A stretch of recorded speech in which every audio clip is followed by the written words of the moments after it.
Welcome back, Mzansi, and yes, you caught us at the perfect time because we are now getting into the second part of our cook-along, and for all the recipe details, do make sure you go to afternoonexpress.co.za. But before we get into this dish, I just need to talk about you a bit. You are a chef, you are a businesswoman, you are an author, and you do have a book recently that you...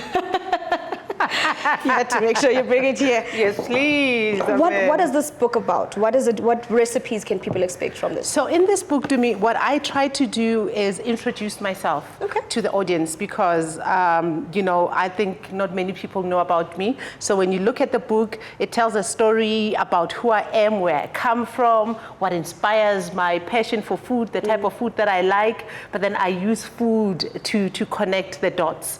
For instance, when you go to chapter 1, in chapter 1, I'm focusing on recipes using maize meal. Why? Because and maize meal was just the main feature, you know, 4 times a week. So I just thought, let me play around and show delicious recipes. So my family back in Soweto can, even the recipe that we tried, you know, can just pick up some delicious recipes using everyday ingredients. This is a tart. Look at that. How amazing. We've got, you know, like an Asian-inspired pap fried dish because pap is so versatile. And I just needed to do that whole mind shift so that our people know that you can actually play around and have fun with pap. You take it to chapter 2, there I'm taking you to my inspiration for Mediterranean food. Most people don't know, but I actually lived in Italy for 2 years in my early 20s for love.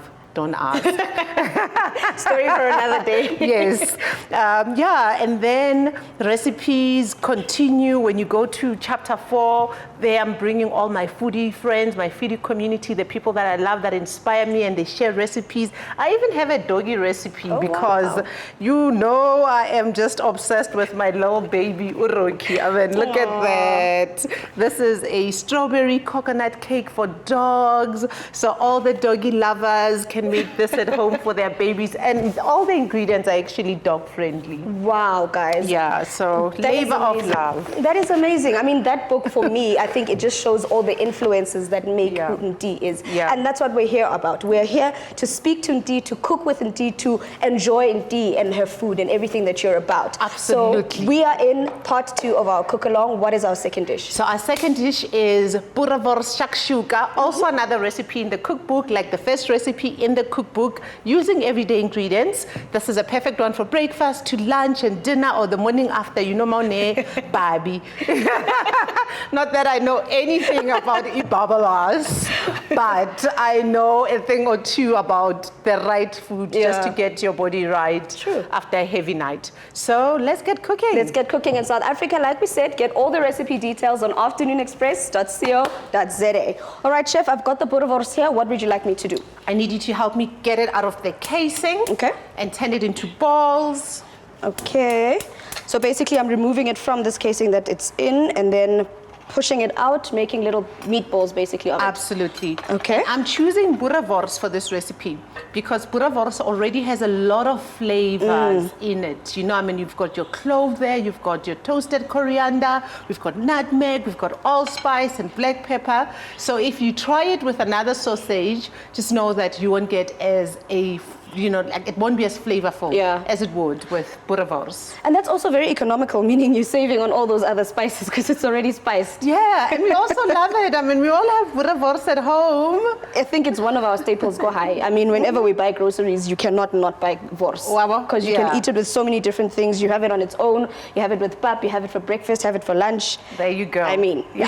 So now we are taking Boerewors, everyday ingredients, and turning it into a shakshuka, something fancy. Something fancy, awesome. Okay. So I've got my oil in the pan. Okay. We just need to brown the balls, Boerewors balls, just a little bit. We're gonna brown them. We don't have to cook them all the way through. So about 3 minutes until they're nice and, you know, brownish, because we're going to continue cooking in the oven.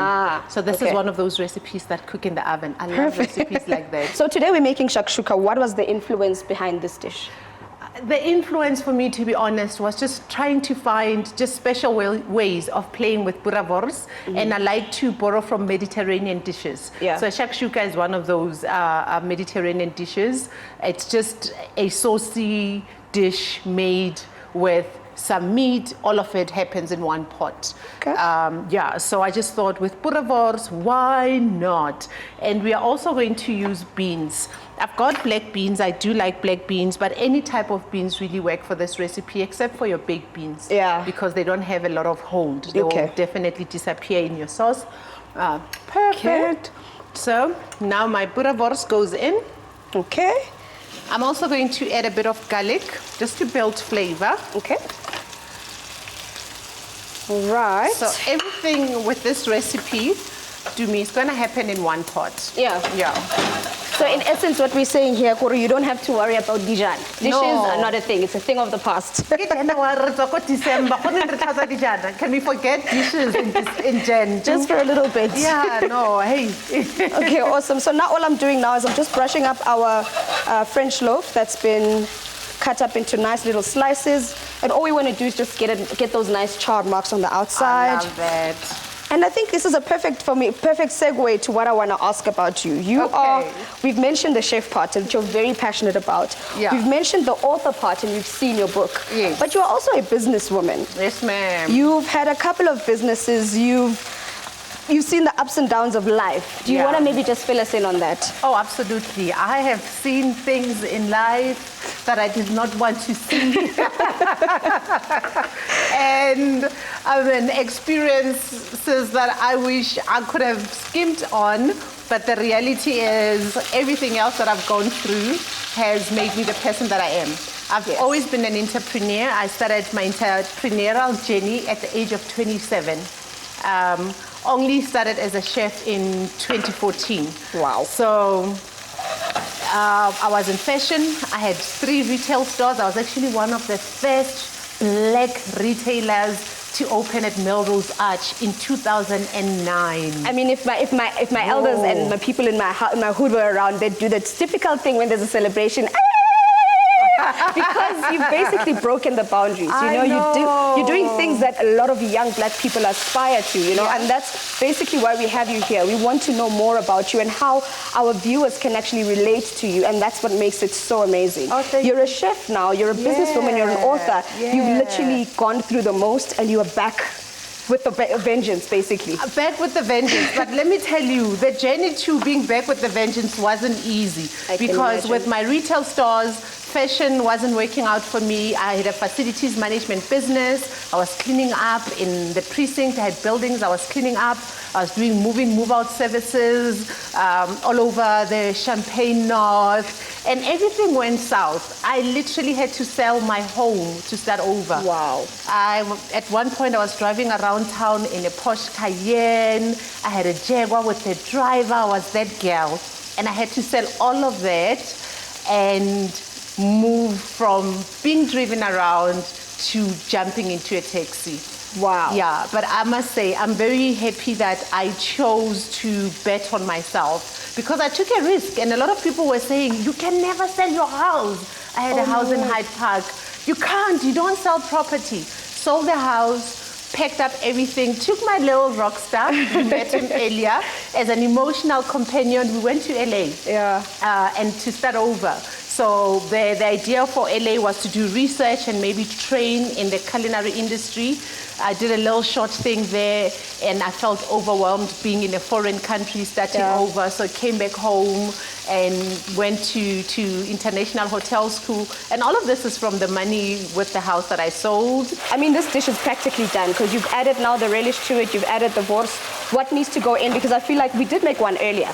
We'll show that one now. But this basically goes into the oven, cooks up for how long? Easy peasy. So it cooks up for as long as you want, like it depends on your eggs. Okay. Because in the oven, what we want to do is just cook our eggs. Okay, perfect. So if you want your eggs hard, then maybe you go 15 minutes. If you want your eggs loose, then you'll go for about 5 minutes to 10. So I say at home, just choose how long you want it in there. Okay. I don't like my eggs runny, so I definitely do it for like 15 minutes. I already added 2 eggs. So I have a trick that I do. Okay.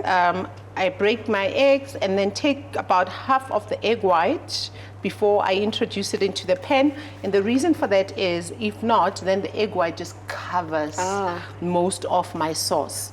So this is just a beauty tip to me, you know? Yeah, because we all eat with our eyes first, right? Absolutely. Awesome. And from this, then we are ready actually to take up dish into the oven. Okay. And let the oven finish it. Yeah, do the rest. Well, my bread is ready. Finish it off. Finish him. Yeah, okay. Awesome. That already looks ready. My bread is awesome and ready as well. Amazing. It is that time to dig in, time to eat. Yes. So that one has been cooking for over 15 minutes because, you know, some people like their eggs well done, hard in the center. All right, the bread is there.